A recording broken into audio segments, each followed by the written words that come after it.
clapboard thing with the recording. So we're now recording, and it's reading Plato, Twilight 2020, session 3, body and soul.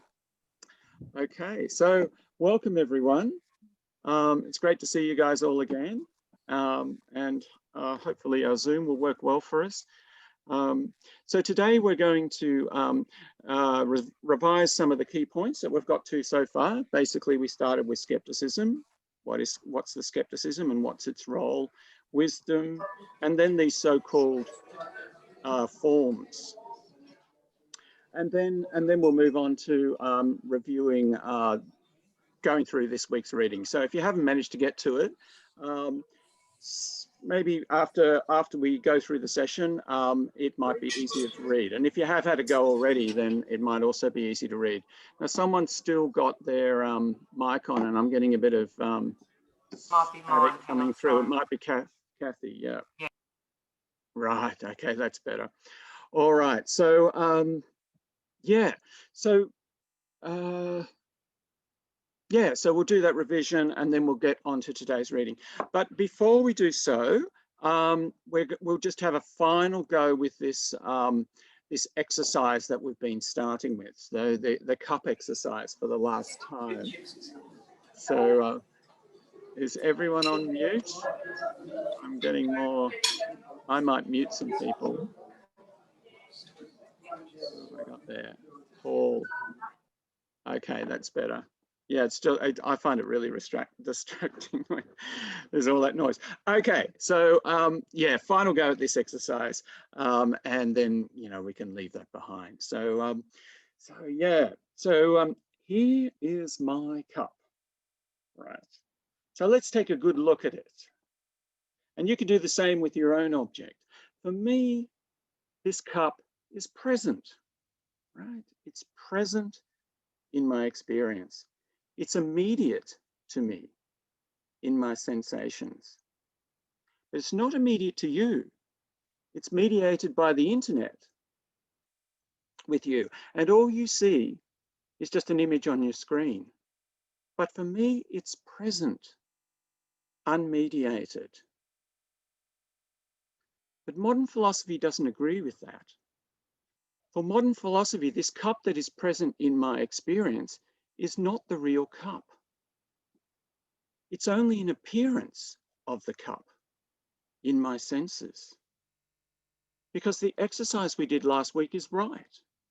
Remember, everything I know about the cup is in my senses, and I construct the cup, my sensible cup, from my sense experience.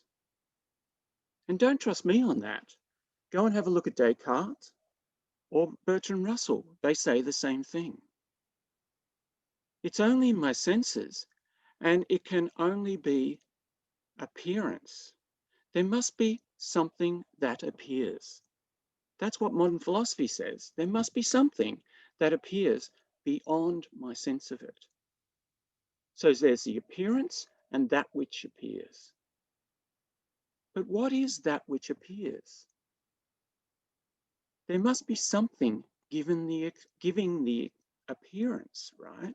But what is it? It's the real cup itself.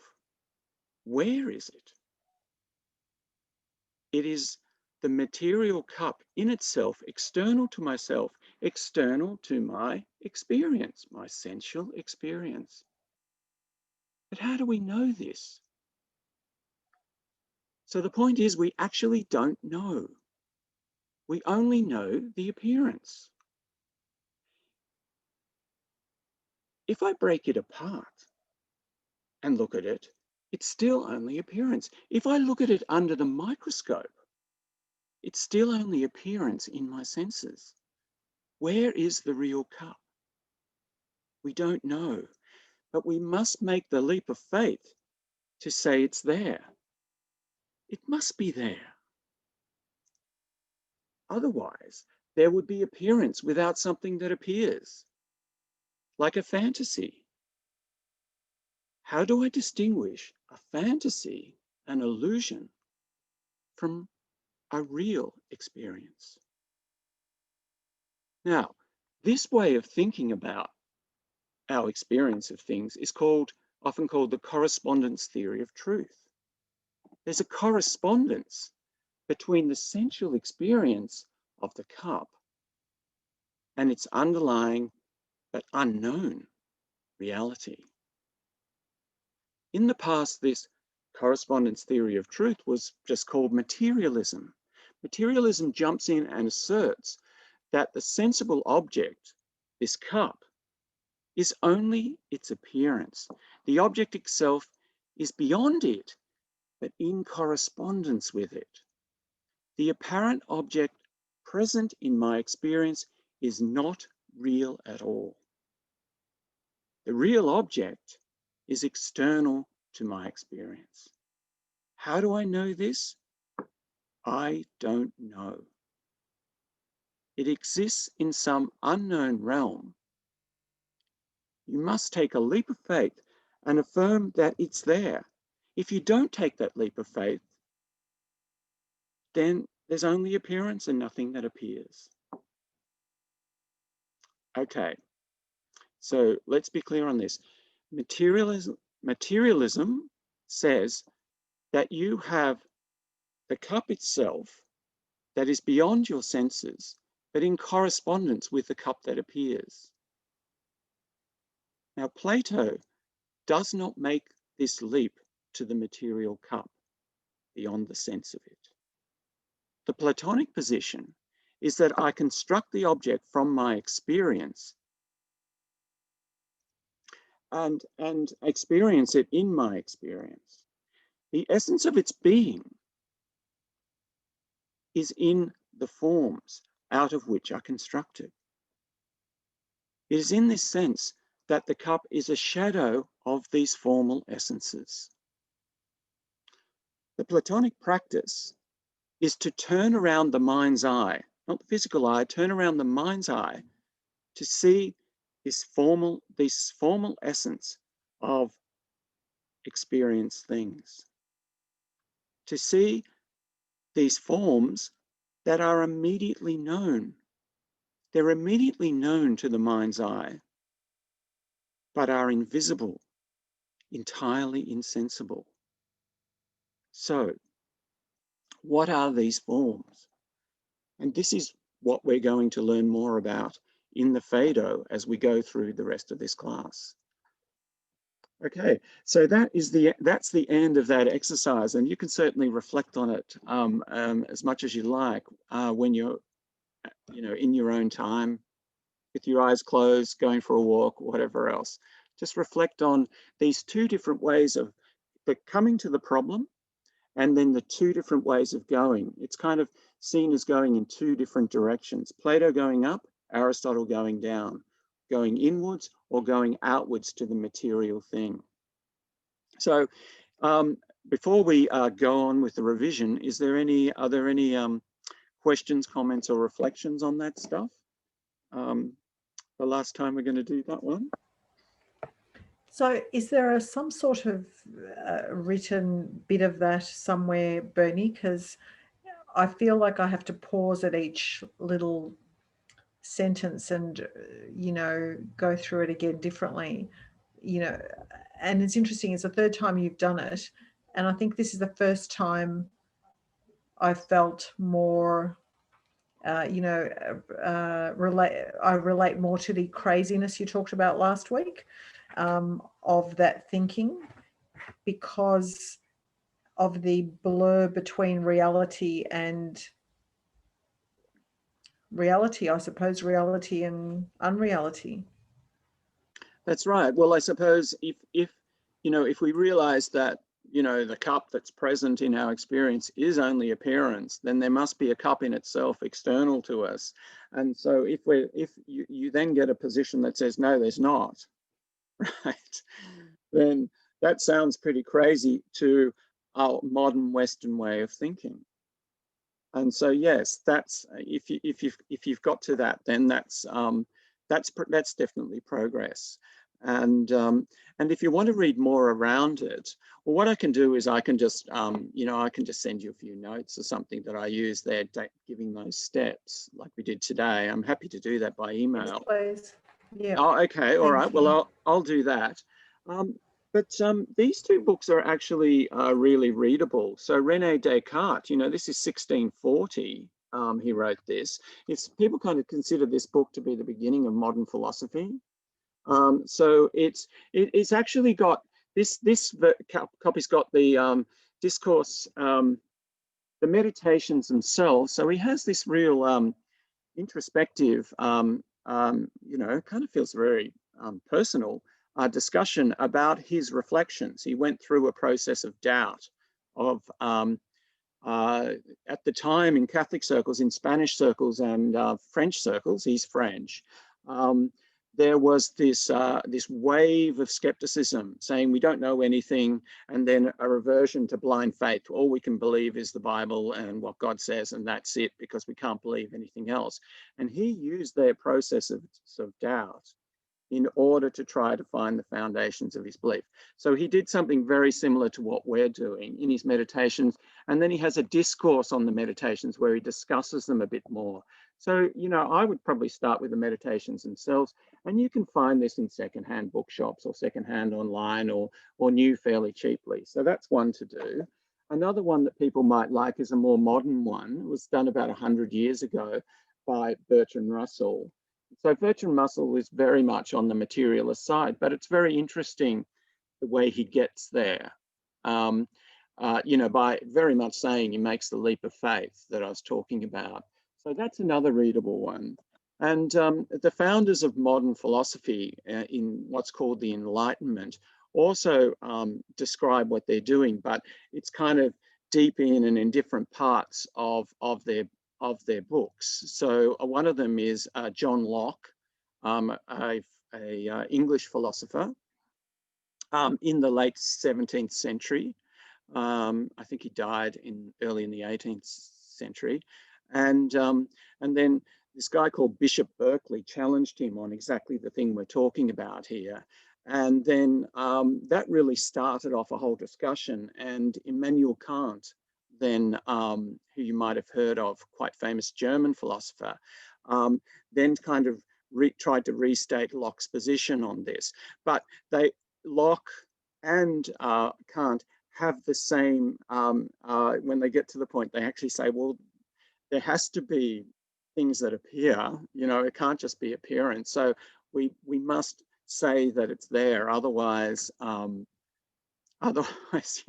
what's the difference between, the reality that I know and the reality fantasized by a madman?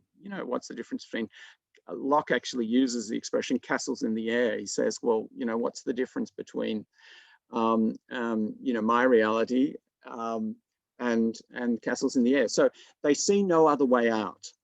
They see no other way out of this problem than making the leap of faith and having this correspondence. And yet they can't really establish it in any particular way. So I can send you my notes, and I got a few nods on that, so that's fine. But I recommend Bertrand Russell, Problems of Philosophy. That has just been in print ever since it was published, and probably this one too. And that's 1640, I think, or 1642 or something. So they're pretty. This one is a core text, and it's only a few pages. The meditations, I think, from maybe 20 pages, and then there's So yeah, thanks for that. I'm glad I mentioned that, Dimitra. Yeah. Okay. Anyone else? Okay. Well, anyone else? All right. Well, look, let's get going again. So we're taking this all in stages. This is just kind of giving you a bit of an idea of, the problem that we're heading towards, but lots of other things are coming up along the way. And so what we started with the apology and then with euphythro was skepticism. So in Plato, it helps be skeptical of culturally accepted ways of seeing things. This was a very important thing for Plato, and then became a very important thing in Greek philosophy and onwards. to look at all your assumptions about reality and so on. So, for example, the one we addressed today. So Platonic philosophy starts with skepticism, this so-called Socratic skepticism. So as you read more Plato, you'll see that it's actually a particular method where you hone in on something and you hone in on trying to find a definition for it, and then actually find that it's very difficult. And this leads you in a particular direction, the direction that we're heading. So Socrates' question and answer inquiry is used to find the contradictions and the circular arguments or the circular thinking behind our kind of like firm established notions of reality. Okay, so it finds that, if you like, it's a house of cards, or it's just a buildup of straws with no solid foundation. Skepticism clears the way of all this stuff to establish a new foundation beyond this habitual way of thinking. Now for this skepticism, from this skepticism, we need to build Plato's alternative way of seeing. We need to turn around. We need to, as he says in the cave analogy that I think I've mentioned, we need to stand up and turn around and actually see where this sensual reality is actually coming from. But it takes some time. Okay, so what's Plato saying about this reality? Well, one of the first things we came across was this rather radical thing that he says in Socrates' Apology, is that it's all about wisdom, right? So philosophia is love of Sophia, love of wisdom. But what is this wisdom? And in the Apology, he says that it's divine, which can be quite radical for us in modern times in its kind of secular world. So let's think about what he means by divine. So Plato pushes up against the crude popular stories of the time, of the traditional gods, and he's looking for a more pure, higher abstract notion of divinity. Wisdom and its objects, the ideal forms, so we've already come across the form of justice, or the form of the good, and these sorts of things, have these higher characteristics of divinity. Okay, so we don't need to jump in with all the baggage, if you like, of traditional religions or whatever, of his time or even of our time. Okay, the essential thing I suggest is that if you want to go here, all you need to agree on is that this wisdom has these characteristics of the divine, which is the forms are insensible, they're outside time. That's important. They're outside time and space in a way. They're expressed in time and space, but in themselves, they're outside time and space. They are unchanging, and yet somehow active in the world. Okay, so that's where we're beginning. So when he talks about the forms being divine, we can think of them at least in that way. You can think of them as much more, but think of them at least in that way. So the thing is, of course, if they are divine, how do humans have access to this wisdom, right? So again, for Plato, it's by inspiration, right, or enthusiasm. So the theos of that is God, and entheos, enthusiasm, is God within. Okay, so it's being filled with God, having God within. This is how wisdom is received. And what he's drawing from here is probably what we're familiar to with religious background and so on, is the idea of prophets accessing revelations through from the divine, and writing them down, and they appear in the Bible or whatever. So the idea that there's a prophet, and in days of old, prophets might appear mad, but they're actually speaking for God. And so they also had the oracles. We talked about the oracle of Delphi, again channeling divinity. Now, For Plato, he's using those ideas, and what he's saying is that, if you like, we can all access the divine within. We can all have enthusiasm through this practice of philosophy, of turning the focus towards this wisdom, towards these forms. So wisdom is not something that you work out by reasoning. Okay, so some people will see Plato as a rationalist. In some ways you might say he is, but he's not a rationalist in that sense. You don't work it out by reasoning. Aristotle then started doing that later, where he'd say, okay, I'm going to work out what's the nature of infinity. I'm going to work out what's the nature of the soul, and I'm going to work it out by finding what makes sense in reason. Plato uses reason as a strategy, and often as a strategy to find the contradictions in someone's reasonable argument. But once you know the wisdom beyond reason, you can then give account of it, and you can persuade others. So just be aware of that when we're doing all this reason stuff, that there's something more going on in the background. It's not just about the logical argument.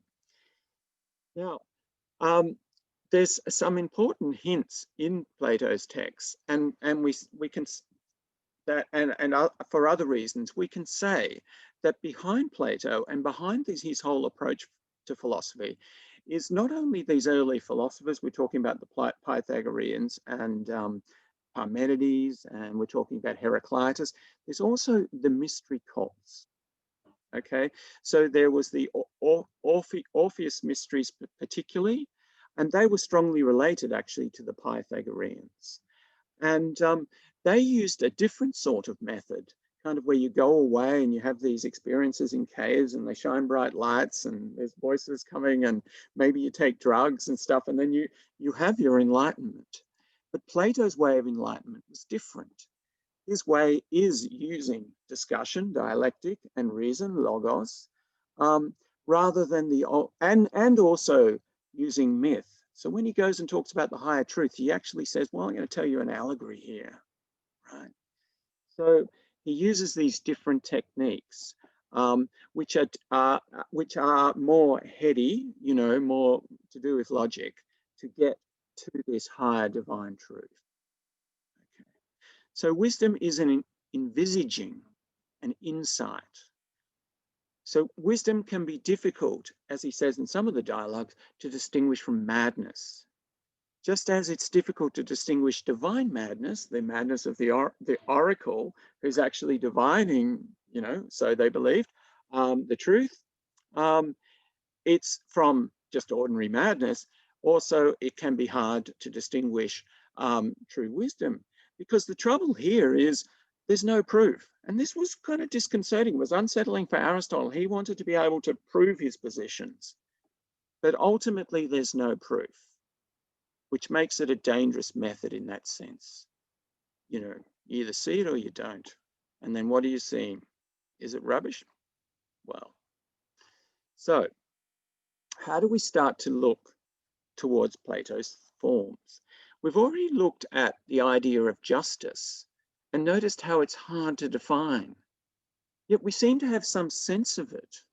We have some sense of it that is kind of beyond the definition. We're kind of thinking, notice how you're thinking, and you're kind of referring back and then trying to put it into words, right? So there's a concept that we're looking at. So it's different from looking at the cup, right? We're starting with a concept. And so we're kind of getting into what he's thinking of there. What is justice and where did it come from? Now, Plato, one of the Platonist dogmas from the Academy is that the essence of things is like the essence of number. The essence of things, so the essence of justice, the essence of the sensible things, right, is like the essence of number. And I think I mentioned last week to consider, for example, the number 2.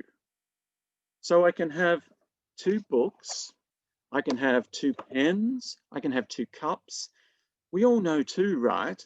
Whenever we show two things. But what about two itself? What is this two that we know when it's expressed in these things? Where is this two? Right? And is it in my head? Is it in your head? Is it a concept in minds?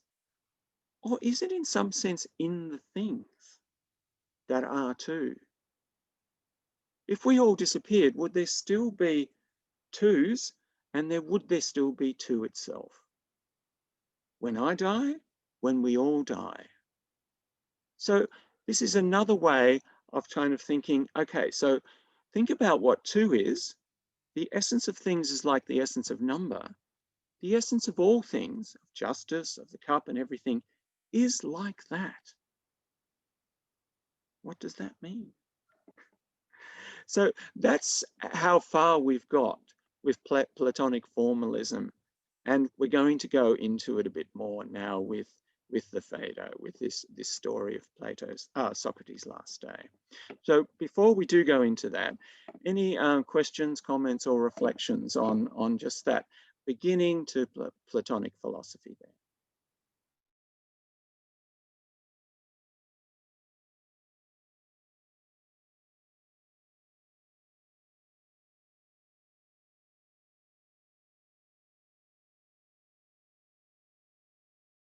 Okay, okay. No questions on that? All right, so let's get moving along. So far, we've been reading Socratic skepticism. Now we move into a more affirmative philosophy. From this week, we'll be reading the Phaedo, which is one of Plato's most famous dialogues, and perhaps, and also very influential. And I think I said, perhaps more influential than famous these days, because not too many people know the Phaedo, whereas lots of people know Republic and some of the other dialogues. So while the discussion will focus on the reading, I'll take you through the entire text so that you can get the context of the reading. So we'll, I'll give you the beginning here, and sometimes there'll be gaps in the reading, and I'll give you the in-between as well. So you'll get the whole narrative in the next 4 weeks of the story. So the reading skipped the first part, which you're welcome to read, which is kind of the introduction, which is often in the early dialogues and the middle dialogues, what's called a framing narrative.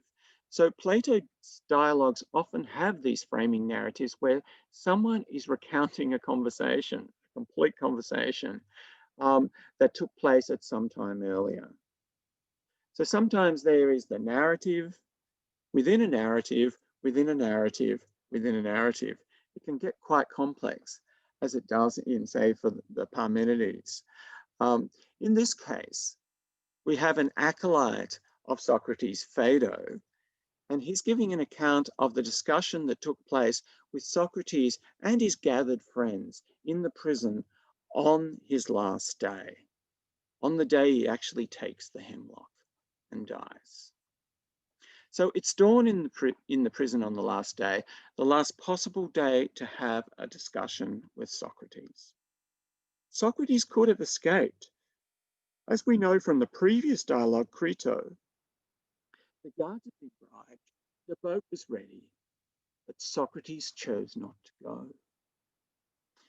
Now, in the audience, in the prison on this last day, we have some interesting people. But firstly, we have some Pythagoreans. In the framing narrative, at the beginning, there is this man trying to find out about what passed with Socrates on this last day. This is Echecrates, a Pythagorean mathematician. Then, in the actual prison scene itself, Socrates is addressing Cebes and Simmias, who are students of Philolaus, who's an older contemporary of Socrates, and who is perhaps the very founder of the mathematical approach to philosophy taken up in the Platonic Academy and continued as Platonism. Also in the prison is the founder of the Cynics, Artisthenes, who seems to have taught to be virtuous, to live according to nature and in poverty. Now, some people might know the Cynics as being famous for living with no regard to convention in utter destitution. That's certainly how they appear later on. And also in the prison is Eculides of Megara. And he's the founder of Megaran skepticism. Sorry, Megara, which is very near Athens. He's the founder of Megaran skepticism, follower of Parmenides and Zeno. So Zeno, famous for Zeno's paradoxes, people might have heard. So the original skeptics were these Eleatic philosophers, Parmeno and Zeno. And then the kind of the mantle was taken up by in Megara, and so there's one of these skeptics there. And it mentions right at the end, Plato was sick. So Plato never, well, that's about the best Plato appears in the dialogue. So a lot of the dialogues take place where Plato might well have been there, but he's just a shadowy figure in the background. So if you actually look around at the room in the cell during this discourse, we find representatives of the main schools of philosophy respected by Plato. It's kind of like a Last Supper. Okay, so where we open, someone said before we started that Socrates doesn't actually take off his manacles right at the place where I said to start. But yeah, he's just taking off. He's got these nasty irons around his legs, and he's taking them off, and he feels this rush of pleasure. Pleasure following pain. One follows the other. They seem somehow united, he says, but don't come at the same time. So they have this unity, but they don't come at the same time. And as one goes away, the other follows. So pain follows pleasure, and pleasure follows pain. If you pursue pleasure, pain will surely come. Like continual pursuit of pleasure is not endless pleasure. We'll come to a bit more about that. This introduces the theme of opposites, which is very important in Platonism and often neglected. And it's a theme that will continue through this dialogue. Okay, so then a question is passed from the poet Evenus. Why has Socrates recently taken up poetry? Socrates says, well, I had this recurring dream, instructing me to practice and cultivate the arts. Now, actually, the Greek word for here that's used is musica, from the muses. And so there's this narrow meaning of music, and rhythmic poetry was considered music. But music also has this broader meaning with anything to do with the muses that inspire artistic creation. So it has this broader meaning of the arts.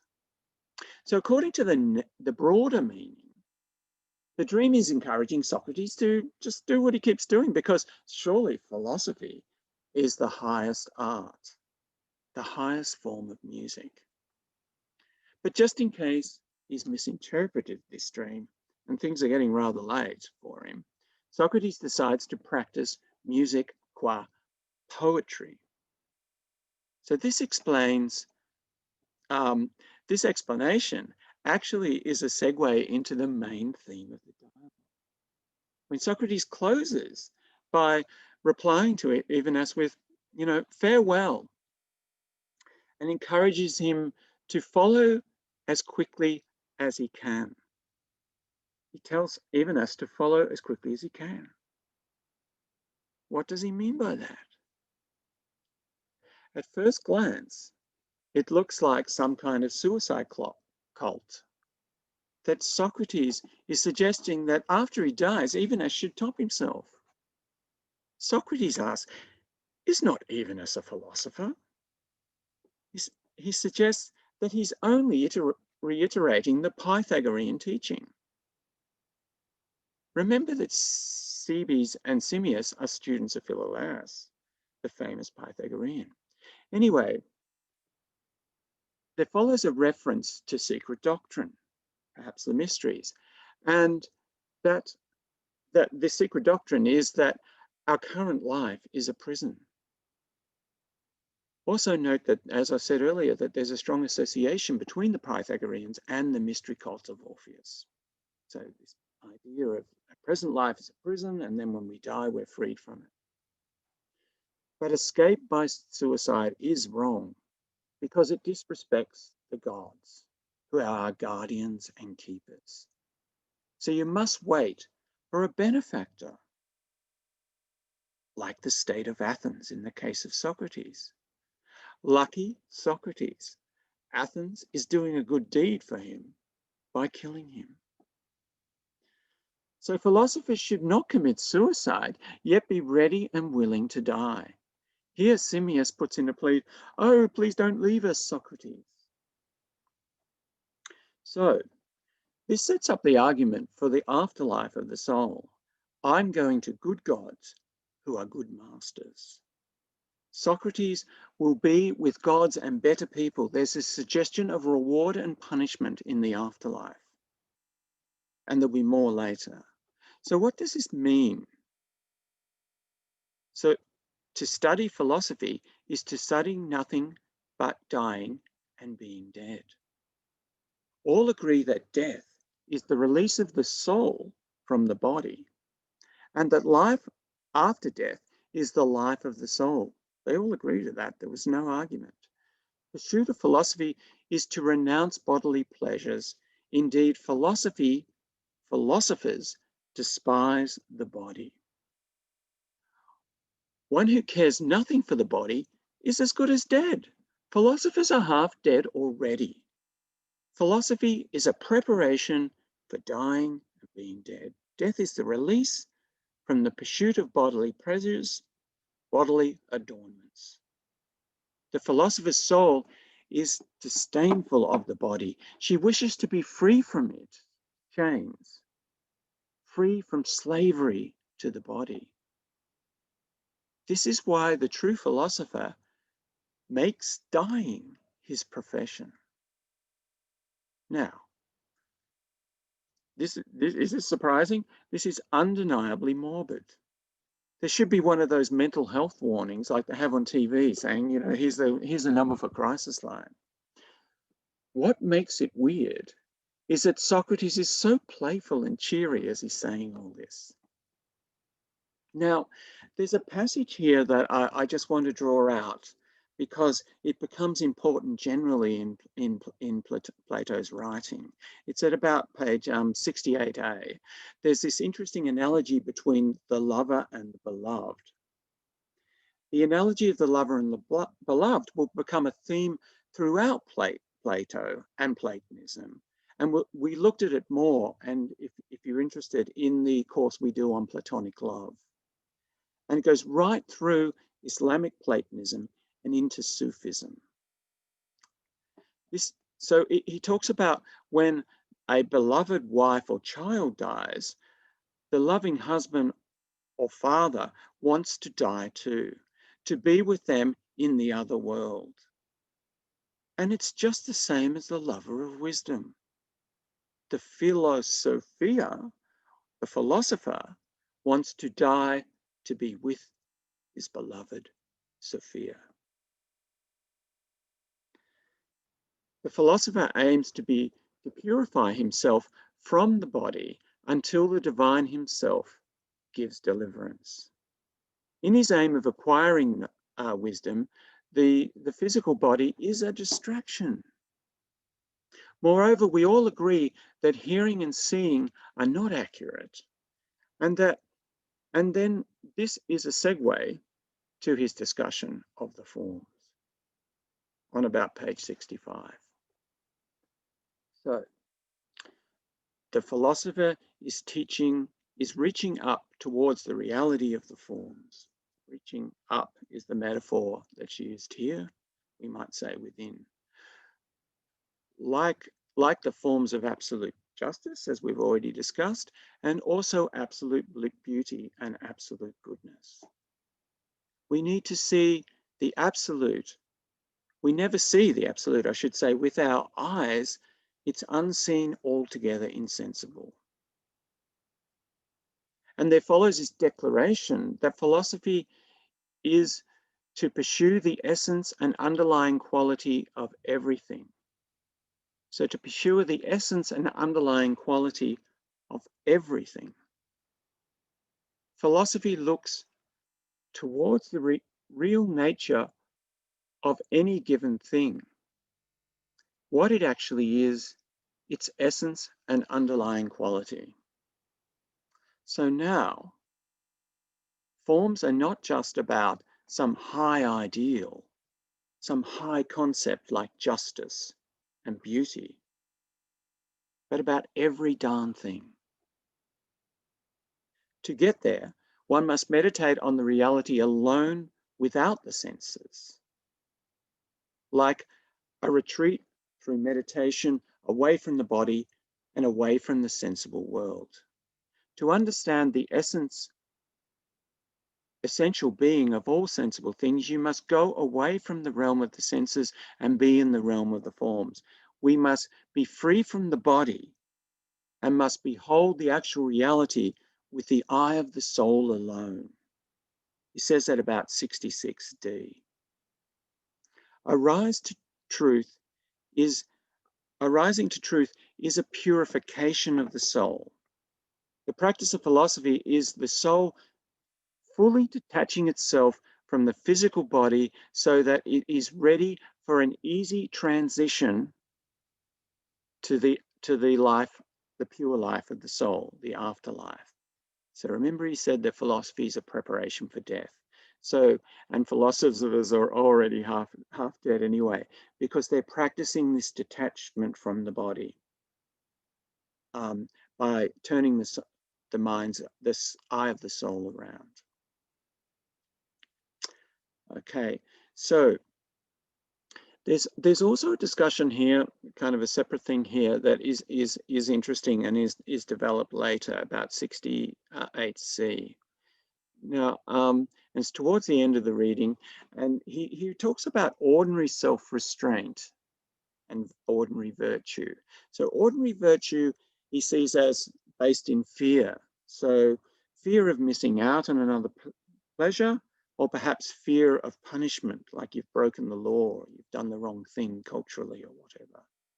This is not true virtue, which comes from this higher truth. So he's trying to distinguish living by this higher truth compared to living by fear, or by fear of missing out on something, fear of missing out on the good life or something, or fear of punishment. So, to conclude, the philosopher's soul prepares for death by detaching itself from the bodily concerns and passions. Instead, she focuses on the insensible forms, which are the essence of being. If the soul does this well, then she is well prepared for the afterlife. So that's the reading so far. I hope you found it interesting, and I'd really love to hear what your first impressions are, and any comments or any questions about it. And of course, if you haven't done the reading, that's okay. Don't worry, you can ask questions as well. Okay. So can I just I haven't done the reading, I did the wrong reading. So it's quite interesting to listen to all that. And also I keep, I think Paul studied theology and was interested in moving into some studies like that. And in listening to this particular thing today, I'm wondering whether we're in a theology class of sorts, because the parallels with religion are huge. And I'm wondering which bit came first, the chicken or the egg, and some of the stuff we do as humans in various writings and practices and perspectives. It's quite fascinating. Terry, did you want to make any comment about that? Oh, is it Terry who was it, Terry or Paul doing theology, thinking of doing theology? Paul, I think Paul. Oh, sorry, I got the wrong name. Sorry, Terry. Paul, did you want to make any comments on that?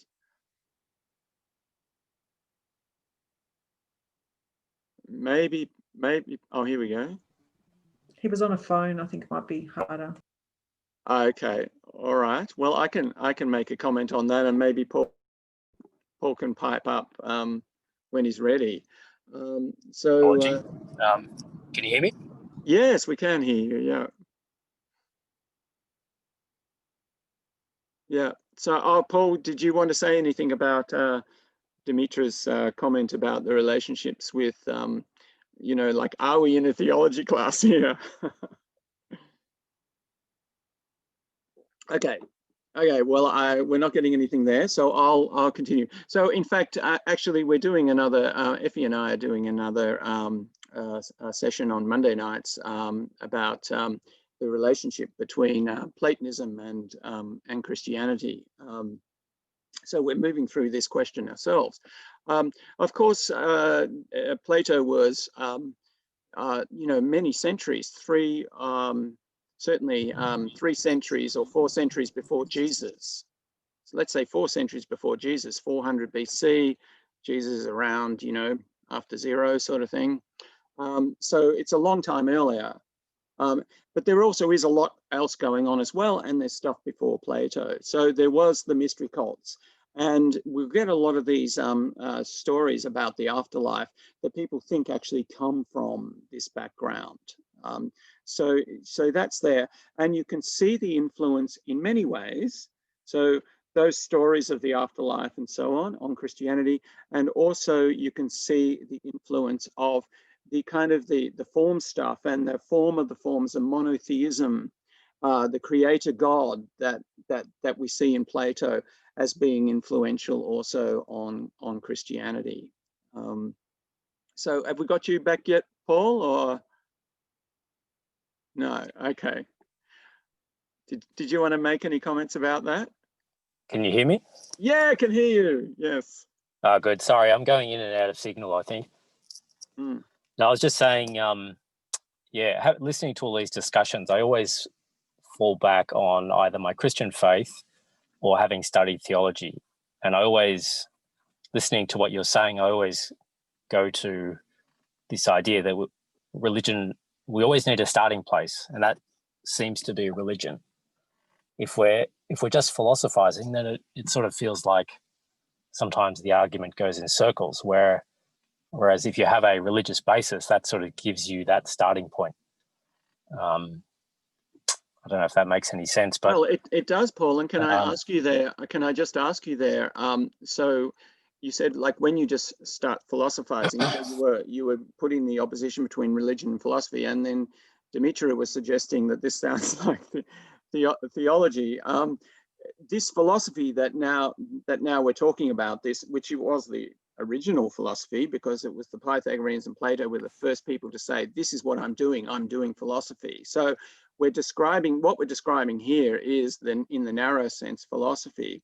Is that philosophy in what you're talking about, or is that religion in what you're talking about? Yeah, so I was talking about religion as offering a starting point. Yes. I think the only, and I've thought about this quite a bit, and the only idea I came across that sort of explains how is it possible to understand truth. And I think it was Henry Newman, and he said something like, truth is always discovered implicitly, but it's explained explicitly. So you can't really 100% reliably reason towards an understanding of truth. You have to somehow experience it and understand it in an implicit way. And that kind of makes sense, because quite often you get something, but you can't explain it yet. Mm. You need to sort of understand it yourself before you can explain it. Yeah, so can I just interrupt there, Paul? So do you think that is what we're being told here by Plato, or we're being told something different? Yeah, I'm not sure. Okay. Yeah, I hadn't thought. Does anyone else want to comment on that? Yep, Effie, I think. I've read in the past Massilia Ficino, and what I understood, which might not have been what he wrote, but what I understood was that the soul moves like a bird with two wings.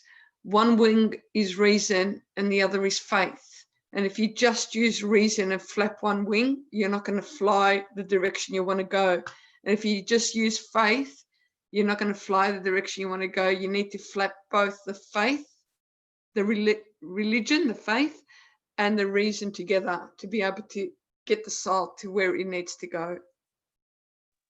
Okay, thanks for that, Effie. And just to give it a bit of context there, so Ficino was actually, he's famous, one of the most famous things he's famous for is that while the Byzantine Empire was collapsing, there was this Renaissance in Florence, very rich city, banker's city. And but there was also this interest in the old wisdom, and there arrived in Florence a complete set of Plato's dialogues. And Ficino learned from a previous visitor from Byzantium how to read Greek again, and there was a ancient Greek revival, and he had translated the entire corpus of Plato's work, and then very moved into, especially in his letters, wasn't it, Effie? You know, his letters are beautiful. He moved into a philosophical view and brought, once again, like we say it as once again, because as Effie and I have been going through early on, Plato and Christianity were very close together, and then they went apart. And then in this Renaissance, in Ficino and in other philosophers of the Florentine Renaissance and later, brought the two ways of thinking back together again. Yeah. Okay. Can I just ask a question on that, Bernie? You Yep. You said before that philosophy is more than just reasoning. I had always understood, or I had always associated, when Effie said faith and reason, I had always associated philosophy with that half that is reason. But you said it's more than just reason. Yes, well, that's a normal position. That's a position that I would expect you to have. Well, when people come to this class, that's quite normal to understand it that way. But that's very much the Aristotelian way, the way that we're in an Aristotelian age, right? We're in this materialist, logical Aristotelian age, and that's the way we see philosophy, right? But what I've been saying today and what we've been looking at is Plato says, well, you know, in the Apology and stuff, it's divine. You know, actually human wisdom is just naught. It's not really anything. It's this divine thing, and this divine thing is certainly beyond reason, right? So you can use reason. Reason is used in various ways in Plato. Plato uses reason, right? In the mystery cults, they didn't really use reason. They used other methods. And maybe in Zen Buddhism or somewhere else, they would use other methods, right? You move away from reason, but Plato used reason. He used reason in different ways. He used reason to demolish accepted beliefs, and he also used reason to point the way, right? To say, okay, think about it this way. Now do you see what I mean? That sort of thing, you know, like, I'm going to give you an analogy here. It's like this. Now do you see what I mean? You know, important see, but it's seeing with the mind's eye. So yeah, it's something that does need emphasizing, Paul, that this philosophy we're talking about here, that anything you'll do in the Platonic Academy classes, you will see that it's not about reason. It's about going beyond reason. And in a sense, you can see how you might start to see how mathematics is actually beyond reason.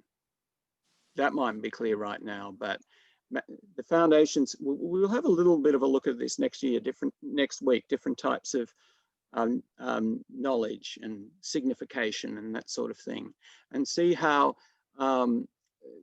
there's different ways of understanding the foundations of what we know. And this one certainly isn't, that it's founded in reason.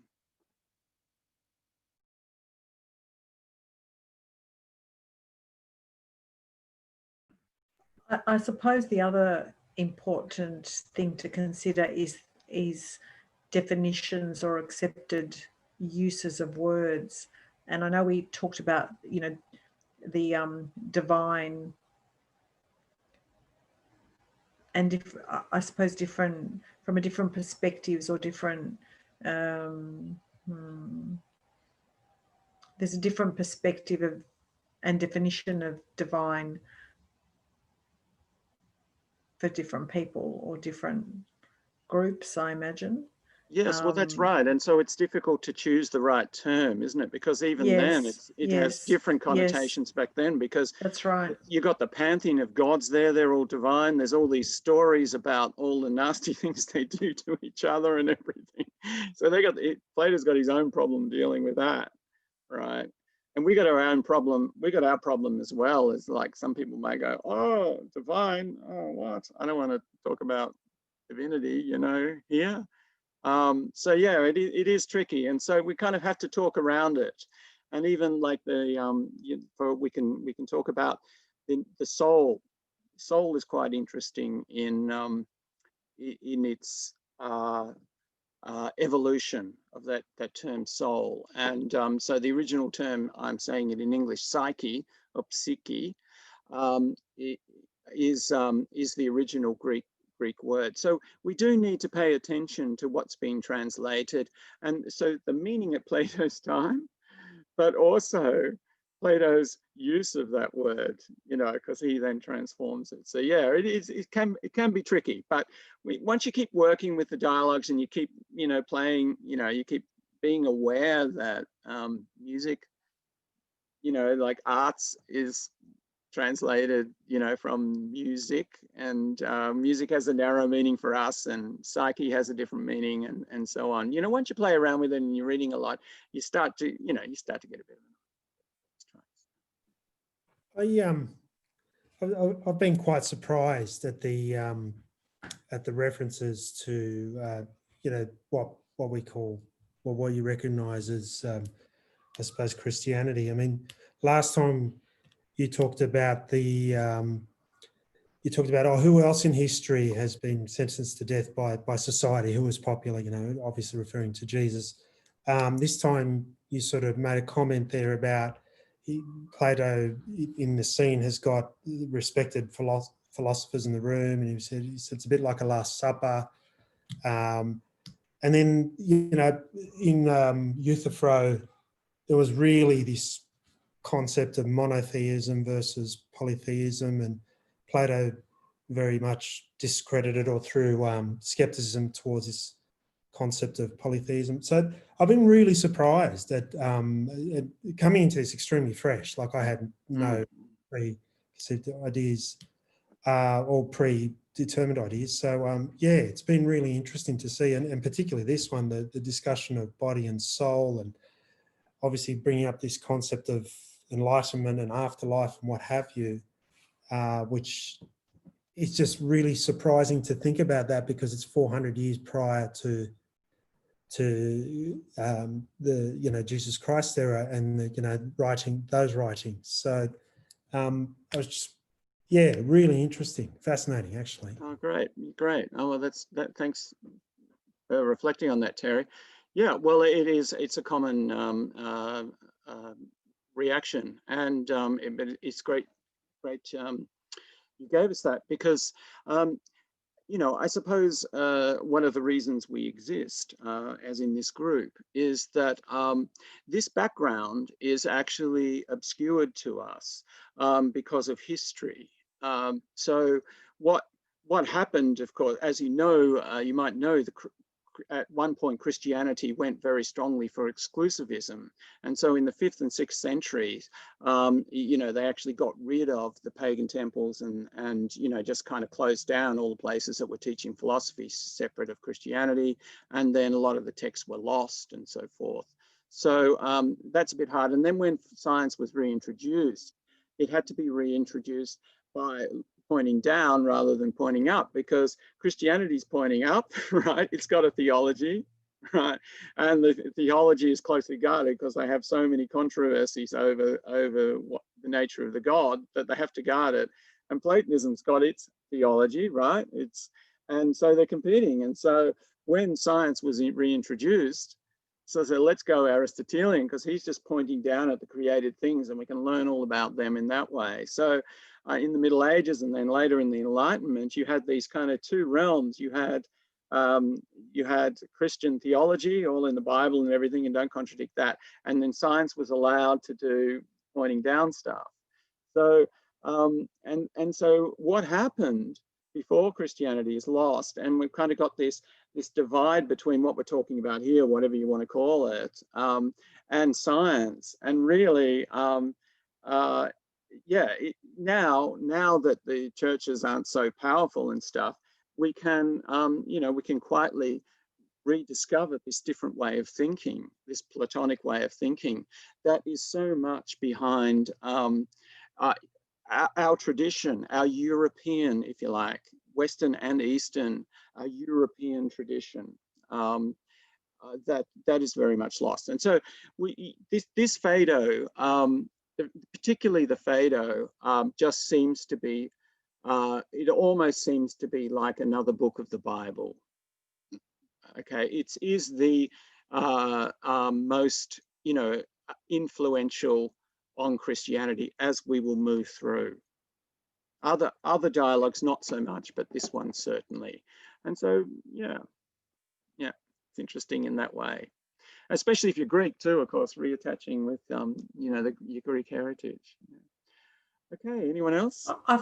This concept of, I'm not particularly religious. I don't believe necessarily that there is a God, but I'm intrigued that humans need to, want to, or do refer to a something other, beyond, more powerful, divine, something else that is not in that tangible sense. So, I think humans have done it historically in all sorts of ways. You have a thunderstorm and it's something else that's producing that, clap of thunder, or, tragedies, or whatever the thing is. And so I'm intrigued that in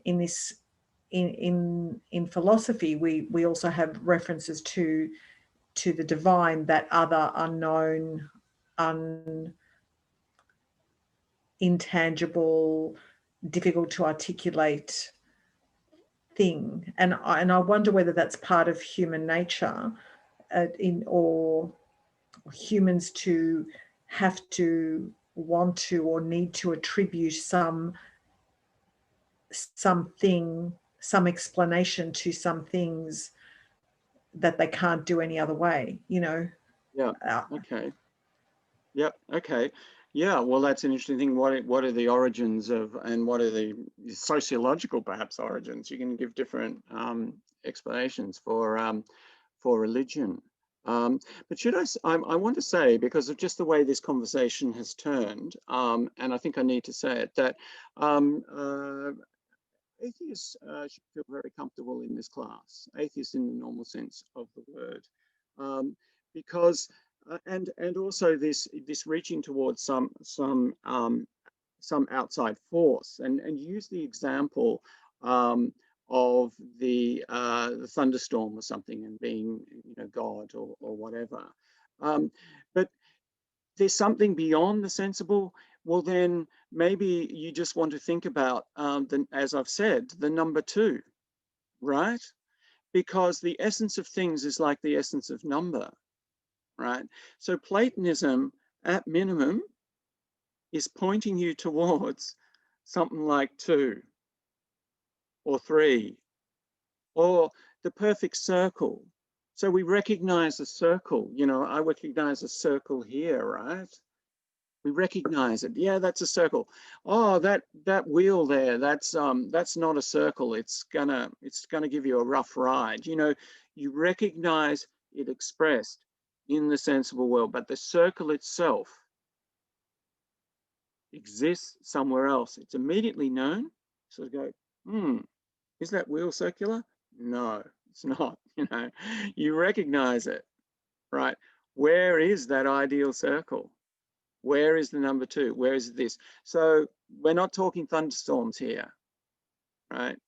We can, if we want to, just talk about that insensible reality being like mathematical realities.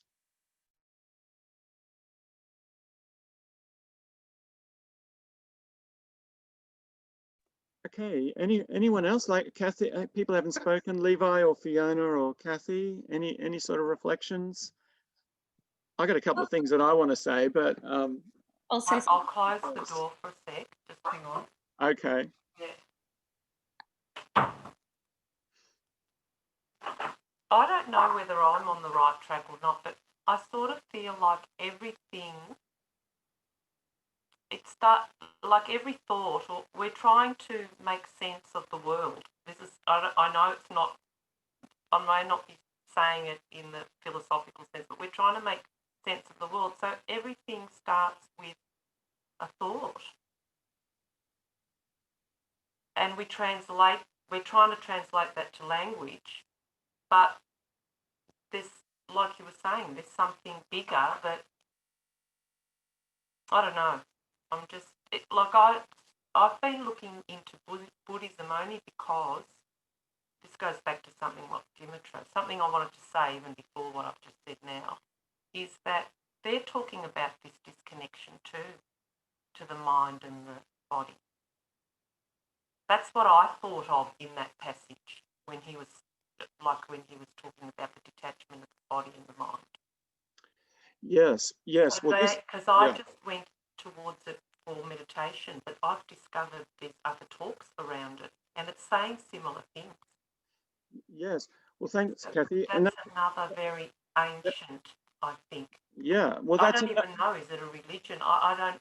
This is new to me. It goes along all that, isn't it?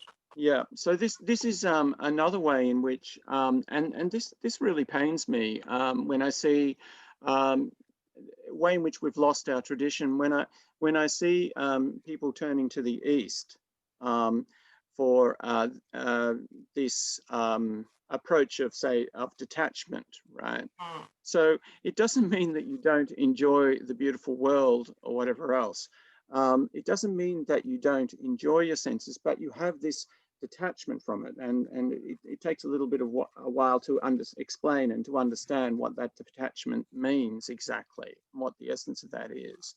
And it pains me because people go and look to the Eastern tradition, and we've got this marvelous tradition. I mean, there's Platonist mathematicians like Leibniz or whatever. These Kepler, the famous physicist. There's famous mathematicians, but there's this whole other tradition of mystics, right, in the Platonic tradition that goes right through Christianity as well. But most people have never heard of it.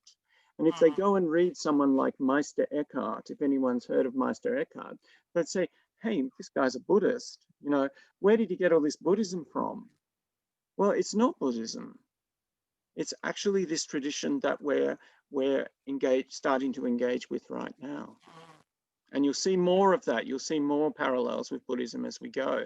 What I'm interested in, and what still, when I reread it, what still jolts me a bit here in this reading is how powerfully Socrates, the character Socrates, kind of pushes against the body and for the soul. So there's this really strong division, and there's this almost this hatred for the body, and say, ooh, we've got to get away from that. Even in our own life, the body is almost, it's not, almost evil. And you'll get this later on in the Hellenistic period and in Christianity, where you've got this good and evil sort of thing associated with the spirit and matter, in Gnostic Christianity. And you kind of see it a bit here. And it does worry me in reading that, how powerful it is. I wonder how other people felt about that when they were reading it. can I say something more? You know what my instant thought was about him saying that? Because he was reaching a point where he was going to die from poisoning, wasn't he? So he reasoned, or he because life, or through the ages, people have suffered, or they've been tortured, or they've had to face death right in front of them in a terrible way. And I sort of felt that he was transcending himself to detach himself from possibly the pain. He was finding reason, but I don't know if he's talked about that before. He obviously, it wasn't just at that moment. Well, that's really interesting and prescient of you, Kathy, because right at the end there is a bit of a actually not right at the end. In a week after next we'll look at this, and then right at the end as well. There is the actual discussion of that, like that Socrates here isn't neutral in this argument about whether the soul is immortal. And then right at the end, I'm giving it away, but right at the end, he tells his story. I don't know whether it's true, he says, but I'm going to tell this story anyway that he heard from probably the Orphic Mysteries about what happens in the afterlife. And then he kind of says, well, we don't know whether that's true, but it's a nice thing for me to believe. And then he goes and washes himself and dies.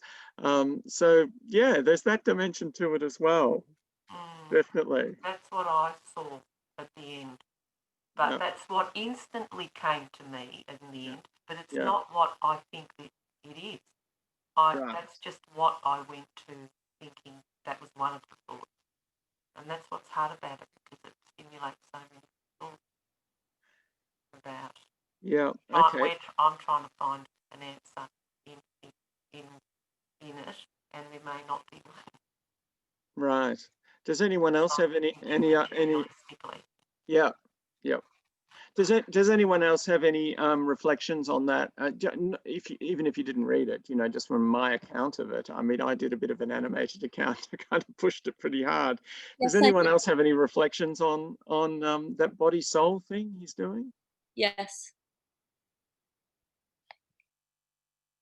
Fiona, yes? Yeah, I do. I was thinking, so I'm an atheist and I have been from a very young age. So the talk about divinity, it is challenging for me, but I think it's a good challenge. But I thought when reading, I think it was around 66, like CDE, that part about detaching the body from the senses. I understand through meditation, which I've practiced a little bit of, that, and as you touched on,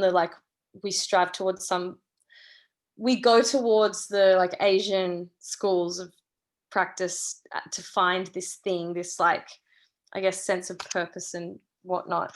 But I think that I can't help but read in those passages, there's sort of like a fetishizing of the unknown in a way. Like it's like demonizing the bodily, not demonizing, it's a strong word, but sort of lessering the importance of the bodily feelings and sensations and desires by relating them to horrible things like wars, revolutions, battles, like stuff that isn't nice, and even like loves and desires and fears and fancies. Like he goes through all of them.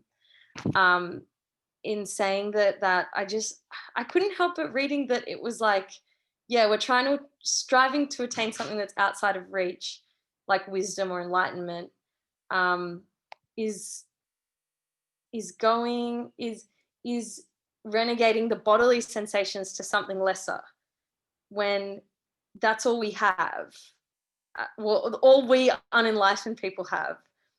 And so I'm not sure how I was reading it. It was like confusing and conflicting. Yeah. So one key message I'm seeing in what you're saying there, Fiona, is that it's kind of like, you know, we have this world, right? And this is our world, and we're rejecting it. We don't like it. We think it's all bad. And so we're harking towards something else. We don't know what it is, but there must be something else better. And in a way, let's just fantasize what that something better is. Is that kind of something that you're addressing there? Yeah, kind of. Like it's still this trying to attain something that isn't real or here. Not real is a bad word, but like that isn't tangible. And like I understand, but I'm like challenged by it. And I thought it was interesting that it was all these like, especially out of body sensations, like the in-body things, the lust, the war, I think it said, yeah, because we're slaves in its service, like slaves in service to our bodies, which I thought was a really interesting like few words, because it rings true. We absolutely are slaves in service to our bodies. And so by philosophizing and getting onto this other, like taking that away from our body, our thought to our reason and whatnot, is, yes, it's beneficial, but it's also like our bodies are all we have as well. And they're a tool for us to use. And they can be used for good things. Yeah. Does anyone else have a reflection on that? Thanks for that, Fiona. That was great. I just want to add to that in the sense of the body, because when I studied PZ, it was the philosophy of that whole course was the mind-body connection. Now, in philosophy, what we talked about, but it's not really to do with this, but we talked about the benefits of the body and when you are when you're in sport, for example, the philosophy of sport, the body, and when the mind and the body connect in such a perfect way, that's when the best experience of life happens. And that's what we love to see as people, even like the fantastic athletes. So it's sort of, I thought of that. Kathy, can I interrupt? I'm just wondering how you relate that to the teaching of detachment that you get in Buddhism. Well, it contradicts it in a way. Yeah. I think that I got a bit confused because there's different ways of thinking in philosophy, I suppose, in that sense. But I know that was a specific sporting type course. But it talked about the flow, and it was the same sort of thing, that it does transcend you, where you don't even feel your body at that moment. You are detached in it, you're all, I don't know what I'm trying to say, but I remembered that sort of teaching as well. And it went against, in a way, what Socrates was saying. Well, I think it's a different view. I think we need to take it as a different view, and that the position that we're getting here in this reading is quite as Fiona was saying, quite a strong position. You know, saying that the soul is a slave to the body, and in this word psyche, you know, it came to mean at this time. Well, its origins are in its meaning that it means life, as in animal life, as in animation, as in the breath of life. And so it's the life in the body. And it's sort of like when you take your last breath, right? That's when you die. And then that breath, or that living part, goes away somewhere else, according to this philosophy that Plato is pushing here. It goes out of the body, and it has this eternal life, which he's trying to argue for. So yeah, I think it is contradicting this other view that you were talking about learning in phys ed, and we need to address that. We don't need to find that they are the same. We need to see their differences, and see how we can come to an understanding of what Plato's saying, and then see if we agree with it when we reflect on ourselves. Yeah. Okay, anyone else? Levi, you haven't said anything yet. Did you have anything you wanted to say? Yeah, there was, I guess, two quick things. The first quick thing was that I'm reading a book at the moment called Consilience by a philosopher of science named E.O. Wilson. And consilience is like this idea of the unity of knowledge. And he proposes that like the ultimate goal of like of academia should be the unity of the sciences and the humanities. And it's kind of built on this idea that, well, the world is not divided up into these arbitrary silos the way that we have with our institutions, and so we should be aiming to unify our knowledge just the way the world is unified. And I wonder if that is the same, if you can think of things like there should be consilience if the world exists in some sense not because of our beliefs, then there should be consilience between these different perspectives, and it's just our inability to find the resolution between them. If they have like some aspects of truth, each of them, I find that really interesting to think how different, like the Eastern and the Western, and then even like not just that classic divide, but also other cultures and different philosophical and spiritual traditions might find unification. And the thing, going back to the reading, that I struggle with the most is like maths, is like the essence of two. Like that's, how do I put this? Like, is there an essence? Is there a thing that we call two, and does it exist out in the world? And even if it does exist out in the world, why is it the case that our symbolic systems that we call mathematics actually map to them and correspond so well? And they correspond so well that we've created like a technological civilization, that's all underpinned by mathematics. And I don't see why our complex mathematics corresponds to the world, but it does, obviously. But there's like this gap there that I can't resolve for myself, and I don't know how to resolve it. Oh, okay. Well, thanks, Levi. There's so much there. I mean, the unity of knowledge thing is definitely there with Plato, and maybe it's a bit unfair to say he's got it and we haven't, because maybe it was a bit simpler back then in terms of science. There were the divisions in the sciences. There was medicine separate from other natural sciences, but yeah, I mean the big one. I mean the big takeaway this week, I think, is, and from this introductory course, is that this is before there was this division between what's called in Christianity theology and what's called science. That division, that like now it doesn't matter anymore, but it was really, really important in our parents and our parents' generation. It really was. You had to be very careful, and then of course Charles Darwin, and then back to Galileo and so on. It was deadly. So that's a big thing.